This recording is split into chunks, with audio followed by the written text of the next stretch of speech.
Hello doctor Bobby. Hi Kalpana, कैसे हो आप? I am good. आप कैसी हैं? मैं भी ठीक हूँ, thank you. Great. Doctor Bobby, हमने बात करी है अभी तक फ्री विल, कर्मा, डेस्टिनी, इन Yes. सब चीज़ों की बात करी है। हम्म इसके साथ में ना एक बहुत इम्पोर्टेंट एस्पेक्ट आता है जो है कॉन्सिक्वेंसेस, कॉन्सिक्वेंसेस, परिणाम। बट आप ज़्यादातर देखेंगे कि इतने ना कंफर्टेबल नहीं होते लोग परिणामों को लेकर। वो जो फल मिलता है सब चीज़ों का, उसमें उतना अनईजी होते हैं कि जैसे कोई भी किया गया कर्म है, क्योंकि ज्यादा उस टाइप पर सोचा नहीं जाता कि ऐसे कैसे हो गया, हमने तो ये किया था, हमारा तो ये इंटेंशन भी नहीं थी, हमने तो ये इसमें कुछ नहीं किया, लेकिन ऐसे कैसे हो गया, you know, like they are most of the people they are not comfortable with the consequences. तो डॉक्टर बॉबी, अब जो consequences हैं ये हमारे हाथ में होते हैं। Yes, definitely. consequences हमारे हाथ में होते हैं, क्योंकि हमने हमारी पुरानी पॉडकास्ट में बात की थी फ्री विल को लेके, कर्मास को लेके, डेस्टिनी को लेके, कि whatever our free will is, according to that we do karmas, and depending upon those karmas we make our own destiny. तो destiny क्या है? consequences, right? Okay. तो जो consequences, destiny को हम थोड़ा सा broader aspect में ले लेते हैं। consequences में छोटी छोटी चीजें भी आ जाती हैं। हाँ, तो of course consequences तो तभी आएंगे ना, अब अगर मैं बाहर धूप में या बहुत ज्यादा कड़कती धूप में, गर्मी में अगर पानी नहीं पीऊंगी, धूप में घूमती रहूंगी, तो अगर मैं सपोज बीमार हो जाती हूँ, वो कॉन्सिक्वेंसेस है ना, कि ऐसे वेदर में मैंने कोई अपने आप को शील्ड नहीं किया, यू नो, या पानी नहीं पिया, या जो भी प्रिकॉशंस लेने थे वो नहीं लिए, राइट? तो consequently you know I got sick because of that. तो अब मैं कहूँ कि ऐसे कैसे हो गया, यू नो, मैं बीमार कैसे हो गई, मेरे को ये कैसे हो गया, गर्मी कैसे लग गई। तो द थिंग इज कि अगर मैंने कुछ किया, एक्शन किया, तभी उसके कॉन्सिक्वेंसेस आए, यू नो। जैसे आप पहले कह रहे थे ना कि usually people are not comfortable with their consequences, so it is because वो अपने पे रिस्पॉन्सिबिलिटी नहीं लेते। अपना किया गया कर्म है उसकी रिस्पॉन्सिबिलिटी नहीं हाँ, लेते। उनको लगता है कि ये कैसे हो गया। वो बिल्कुल ही भूल जाते हैं कि हमने कुछ किया था, ये उसका एक्शन का रिएक्शन है। वो तो साइंस है, you no, action has equal and opposite reaction, Newton's third law of motion. तो जो हम करेंगे वो भी हमने कर्मास में भी किया कि जो whatever we sow we reap, you know, जो हम बोएंगे वो ही फसल काटेंगे। तो consequences तो as a result of whatever we have done, it is because of that, so we need to understand that and we need to take that responsibility. तो अगर हम रिस्पॉन्सिबिलिटी लेते हैं तो एक्चुअली मेरा सवाल यहाँ पर ये है कि जो कॉन्सिक्वेंसेस हैं वो क्या एक ही तरह के होते हैं या अलग अलग तरीके के हो सकते हैं? क्योंकि जैसे मान लीजिए मैंने अभी आपको हिट किया तो आपको पेन होगा। ये दुनिया में आप किसी को भी हिट करेंगे तो उसको अगले को दर्द ही होगा। मतलब ये जो परिणाम है ये एक जैसा परिणाम है? एक जैसा नहीं होता, बहुत तरह से कॉन्सिक्वेंसेस आते हैं। जैसे आपने ये एग्जांपल ली है कि अगर आप मुझे हिट करते हो, इट डिपेंड्स मैं कितनी अलर्ट होके बैठी हूँ। Am I ready for that hit, कि मैं अपने ध्यान में बैठी हूँ, या मुझे पता ही नहीं कि आप पीछे आ रहे हो मुझे हिट करने, यू नो। सो हर हमारे उस चीज से कॉन्सिक्वेंसेस चेंज हो जाते हैं। अगर तो मैं पूरी अनअवेयर हूँ, यू नो, मुझे पता भी नहीं है कि आप आए हो, तो आप जोर से भी कर सकते हो और मुझे पेन होगा। Whereas if now suppose we are talking ना, हम कोई फनी बात कर रहे हैं, तो मुझे पता है कि आप मुझे हिट करने के लिए आ रहे हो, तो मैं प्रिकॉशंस ले सकती हूँ, मैं साइड पे हो सकती हूँ, मैं तुम्हें स्टॉप कर सकती हूँ, you know, like that. So whatever we would do in response to that, consequences would change according to that. So it is never कि same situation के consequences सबके लिए same होंगे, ऐसा नहीं है. कॉन्सिक्वेंसेस हर किसी के लिए अलग अलग होंगे. हाँ, किसी सिचुएशन को लेके तुम कैसे रिस्पॉन्ड कर रहे हो, यू नो, कॉन्सिक्वेंसेस उसके ऊपर बेस्ड होंगे. जैसे डॉक्टर भाभी एक एग्जाम्पल माइंड में आता है कि जैसे दो इंसान हैं, दोनों लोगों के साथ एक जैसी सिचुएशन हुई है, जैसे एनीथिंग ऑफ दैट सॉर्ट, कुछ भी हम मान लें कि दो लोग हैं, उनको पानी चाहिए. तो मेरे कहने का ये मतलब है कि दो लोगों के ऊपर एक ही सिचुएशन आती है, लेकिन जो उन दोनों के परिणाम है, जो उन दोनों की आउटकम्स है, वो दोनों के अलग अलग है. Yes. तो यहाँ मैं ये जानना चाह रही हूँ आपसे कि वो जो अलग अलग परिणाम है, उसका बेस क्या है? उसका बेस है how you think, how you speak, how you do, you know, and what your intention is. Okay, right. And कई बार क्या होता है ना कि कई बार हम इमोशनल नहीं होते, हम जस्ट लाइक दैट कुछ कर जाते हैं जो कि गलत होता है. बिल्कुल राइट. क्योंकि हमारे में कोई इमोशन नहीं है, गलत हमने कर दिया, उसके कॉन्सिक्वेंसेस भी गलत आए. यू नो, फॉर एग्जाम्पल किसी ने किसी का मर्डर कर दिया, यू नो. अब मर्डर तो सोच समझ के कई बार होता है, कई बार नहीं भी होता, कई बार होता भी है. जिसने सोच समझ के किया, ठीक है, इट्स अ बिग थिंग. ये इमोशनलेस चीज है. जिसको इमोशन नहीं होगी वही किसी का मर्डर करेगा. अब ऐसे सर्कमस्टेंसेस में जब तुम किसी का मर्डर कर देते हो, उसके बाद तुम्हें पनिशमेंट मिलती है, you no, through court and all. तो मैंने देखा है, बिकॉज मैंने काउंसलिंग्स के लिए जेल जाती होती थी, वहां पे मैंने देखा कि everybody is there. I mean there are so many inmates in the jail. कोई किसी वजह से है, कोई किस वजह से, किसी ने कोई क्राइम किया, किसी ने कोई कुछ किया. कोई तो बड़े से बड़ा क्राइम करके भी उसको कोई फर्क नहीं पड़ रहा, यू नो. और किसी जो कई बार क्या होता है कि ट्रायल के लिए वो होते हैं जो कि अभी कन्विक्ट नहीं हुए कि हाँ इन्होंने कुछ क्राइम किया है, और ट्रायल चल रहा होता है. ओके. तो जो ट्रायल पे भी होते हैं उनको पता होता है कि वो गलत नहीं है, यू नो, वो निकल भी जाएंगे यहाँ से वहां से. But even then they feel so ashamed of the situation, you know. They are so worried, they go into depression, you know. They are like कि हम बाहर जाएंगे लोग क्या कहेंगे, you know.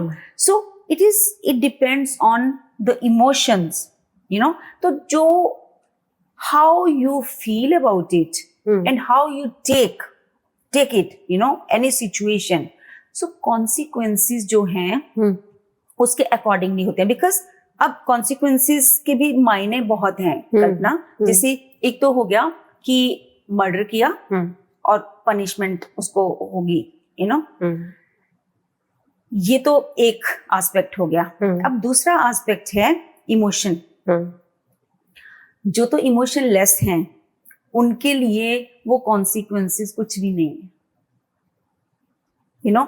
लेकिन some people they feel guilty, you know. उनके अंदर गिल्ट आ जाती है, हीन भावना आ जाती है, यू नो. तो वो क्या है कि वो गिल्ट को लेके जब जीते हैं ना, एक तो एडवर्स कॉन्सिक्वेंस आया है, राइट, यू नो. दूसरा इमोशन अटैच होगी, और वो इमोशन ताउम्र नहीं गई कहीं. This is how they take that baggage to their next life as well. ये तो लाइफ उनकी बदतर हुई ही, you know, because of that, because of guilt and all, you know. लेकिन वो बैगेज जो है ना वो इकट्ठा करके नेक्स्ट लाइफ में भी ले जाते हैं. इसलिए जो कॉन्सिक्वेंसेस की हम बात कर रहे थे, कॉन्सिक्वेंसेस अगर हम कहें कि फिजिकल लेवल पे, you know, materialistic point of view से अगर कॉन्सिक्वेंसेस सेम भी हैं, इवन देन हर एक के कॉन्सिक्वेंसेस डिफरेंट हैं, क्योंकि उसके साथ जो इमोशन अटैच 1 to 1 होती है उस पे बहुत कुछ डिपेंड करता है. डॉक्टर बॉबी, अब साथ ही क्योंकि आपने ये कहा, ये जो भी एंड वाली बात आपने कही कि इमोशन अलग अलग है, इसीलिए जो कॉन्सिक्वेंसेस हैं वो हर किसी के अलग अलग हुए। यस।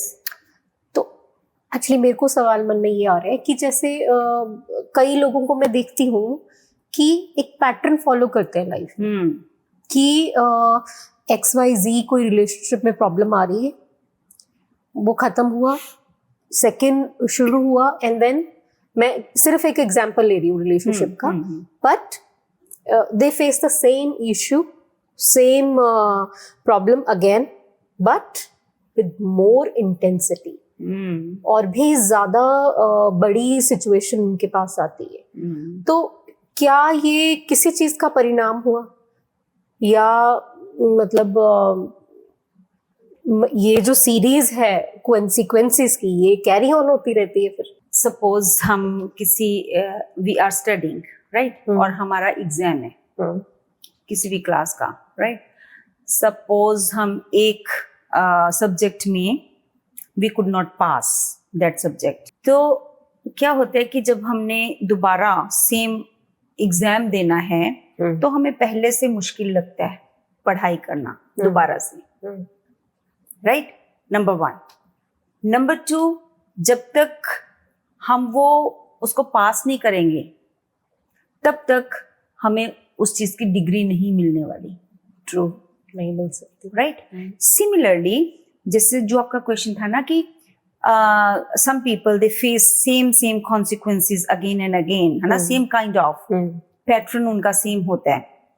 वो इसी वजह से है कि सपोज एक रिलेशनशिप में सपोज 2 फ्रेंड्स हैं, है ना, उसका कोई किसी एक इंसान का कोई फ्रेंड बना, वो उसको धोखा देके निकल गया, राइट। चलो, उसने सहन कर लिया। उसके बाद नेक्स्ट रिलेशनशिप, उसमें भी ऐसा ही हुआ। वो जो इंसान आया था वो धोखा दिया, निकल गया। ऐसे ही पैटर्न फॉलो करते हैं some people, and again same thing. उसका रीजन ये है कि जब तक हम अपना चैलेंज, या जो वो चैलेंज ही है, ये रिलेशनशिप का चैलेंज होएगा, फ्रेंडशिप का चैलेंज होएगा उसको, तो जब तक अगर एक बार हो गया, अब कुछ भी गलत हुआ, चाहे वो एक बार हुआ, चाहे वो 100 बार हुआ, लेकिन जब फर्स्ट टाइम ही गलत हुआ तो क्या हमने उसमें से लर्न किया, और उस लर्निंग अगर लर्न किया तो लर्न करने के बाद क्या हमने आगे जो हमारे एक्शंस हैं उनको चेंज किया? नॉलेज होना is a separate issue, right. Knowledge से उस चीज को जीना या एक्शन करना या एक्ट करना इज अ डिफरेंट इशू। तो जब अप्लाई करना, तो जब हम ऐसा नहीं करते, लर्न नहीं करते, तो क्या होता है कि हम सेम पैटर्न को फॉलो करते हैं। पहली बात तो ये है कि बारी बारी वो सिचुएशन आएगी, जैसे एग्जाम में, है ना, जब तक हम क्लियर नहीं करते हमें बारी बारी एग्जाम देना पड़ेगा। दूसरी बात ये, जितनी बार हम एग्जाम देंगे हमें उतना ही मुश्किल लगेगा। सिमिलरली, जैसे जैसे बारी बारी सेम काइंड ऑफ रिलेशनशिप्स में कोई आएगा तो उसको वो डिफिकल्ट लगेगा, और वो हर रिलेशनशिप से बैगेज लेके आगे चलता जाएगा। कई लोग क्या करते हैं, लर्न कर लिया, ठीक है, लर्न कर लिया कि मैंने किसी को पैसा नहीं देना, सपोज कोई पैसा लेके भाग गया, अब उसने कहा कि मैंने आगे से किसी को पैसा नहीं देना, राइट। लेकिन पैसा कब नहीं देना और क्यों नहीं देना और किसको नहीं देना, बड़ी चीजें होती है ना। बिल्कुल, पॉइंट है, अब सपोज हम दोनों हैं, अब मेरे साथ किसी ने ऐसा किया, अब यू आर तो माई बेस्ट फ्रेंड ना, अगर तुम्हें कभी किसी भी चीज की जरूरत होएगी, I have to be there. अगर मैं वो लर्निंग यहाँ पे आके अप्लाई करूं, so I would be the stupidest person on this planet earth, right. तो दिस इज हाउ, जब वो लर्न करके अप्लाई नहीं करते ना, तब सेम जो चैलेंज है वो रिपीटेडली आता है, एंड वो एक पैटर्न बन जाता है, वो कोई भी पैटर्न हो, किसी भी तरह का। सो this is how you know it happens. Okay, तो अच्छा डॉक्टर बॉबी, अब जो एडवर्स सिचुएशन है उसको किस तरीके से लेना चाहिए, क्योंकि एडवर्स सिचुएशन तो आना लाजमी है. तो अब उस एडवर्स सिचुएशन को किस तरीके से लिया जाए? Very good. जो adverse situation means consequences, right? कुछ हमने किया, उसके कॉन्सिक्वेंसेस एडवर्स मतलब नेगेटिव वे में हमारे सामने आ गए. अब बहुत सारी चीजें होती हैं. एक तो होता है मैं क्रिब करती रहूं, हमेशा क्रिब करूंगी. खुद क्रिब करना मतलब नेगेटिव होना. अब मैं नेगेटिव हूं तो नुकसान किसको होने वाला है? मुझे. यू नो, मेरा psychologically I would B disturbed, mentally I would B disturbed, physically also I would B disturbed. मतलब हर तरह से मेरे को नुकसान होगा, राइट? हमें करना क्या चाहिए? करना हमें ये चाहिए कि कुछ भी करने से पहले सबसे इम्पोर्टेंट बात क्या है? रिस्पॉन्सिबिलिटी लेना, कि इसके लिए मैं रिस्पॉन्सिबल हूं. जैसे हमने वो पिछली पॉडकास्ट में बॉल की एग्जांपल ली थी कि हम बॉल हिट करते हैं, सेम इंटेंसिटी से वो बॉल जो है बाउंस बैक करती है. कर्मा में हमने कर्मास पे, है ना? तो सिमिलरली हमने रिस्पॉन्सिबिलिटी लेनी है कि मैंने कुछ किया, उसकी वजह से ये कॉन्सिक्वेंसेस आए. जब मैंने रिस्पॉन्सिबिलिटी ले ली, इसका दूसरा वर्जन क्या हुआ कि एक्सेप्टेंस आ गई. उस सिचुएशन को हमने एक्सेप्ट करना है, व्हाटएवर इट इज. चाहे कुछ पॉजिटिव है, चाहे कुछ नेगेटिव है, चाहे डायर इमरजेंसी है, चाहे मोस्ट एडवर्स सिचुएशन, कुछ भी हो, एक्सेप्ट जब तक हम नहीं करते. Once we have accepted that, जब हमने एक्सेप्ट कर लिया ना, फिर वहां से उसकी जो ना कोरोलरीज या फर्दर प्लान ऑफ एक्शन क्या है, तब देखना कितने मतलब इतने ज्यादा प्लान ऑफ एक्शंस निकलेंगे हमारे पास. I mean, this is I would like that everybody should experience that, should try it out. कि जो भी कि हमने एक्सेप्ट करा सिचुएशन को, जो भी एडवर्स कॉन्सिक्वेंसेस हमें दिखाई दे रहे हैं अभी, उसको हमने एक्सेप्ट किया. उसके बाद हम सॉल्यूशंस की तरफ चले जाते हैं. हाँ, क्योंकि जब हम एक्सेप्ट करते हैं ना कल्पना, तब हम नाव में होते हैं, क्योंकि ये पॉजिटिव एट्रीब्यूट है एक्सेप्टेंस. एक्सेप्टेंस तभी आएगी जब हम नाव में होंगे, या जब हम नाव में होंगे only then we would be able to accept that. Else otherwise क्या होता है, अगर हमने एक्सेप्ट नहीं करना तो क्या होगा? रीजनिंग करेंगे ना हम, अरे ऐसे नहीं, ऐसे नहीं, इसका मतलब ये नहीं था, उसका मतलब ये नहीं था, मैंने ये ऐसे.